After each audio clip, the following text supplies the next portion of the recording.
Piruete, ribice in sklopke. To dekleta iz tekmovalne skupine Plesnega mesta obvladajo. Ko jih zasrbijo pete, se zavrtijo tudi v šoli ali kar na ulici.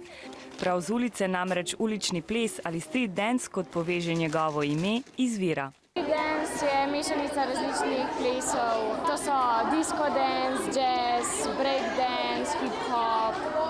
Raje kot na ulici pa dekleta vadijo v dvorani z velikimi ogledali. Najprej se dobro ogrejejo. Ogrevanje je pomembno, zato da si kaj ne naredimo. Če se ne raztegneš v redu, se ti pol kakšne vezi pretrgajo, pa kaj takega pa pride do poškodb. Potem pride na vrsto sestavljanje koreografije in piljenje korakov. Pač štejemo si korake, 1, 2, 3, 4, 5, 6, 7 do 8, a ne? No, mi, ki smo pa že bolj profesionalni, pa lahko štejemo tudi polovične, a ne, imaš in 1, in 2, in 3, in 4. Ne usklajujejo pa samo gibov, ampak tudi šolo in številne druge dejavnosti.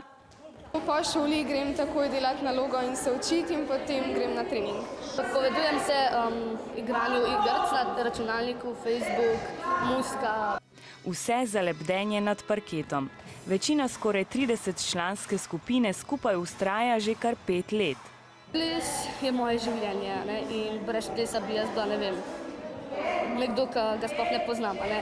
In če se bi mi kaj zgodilo, jaz bi še vse naprej plesala. Ne bi se ustavila. Po pridobitvi naslova svetovnih prvakinj pa je počitka bolj malo, saj se bodo kmalu začele priprave na državno tekmovanje, ki bo decembra. Je že tako, da ko gre za ples, gre pri puncah iz Plesnega mesta zares.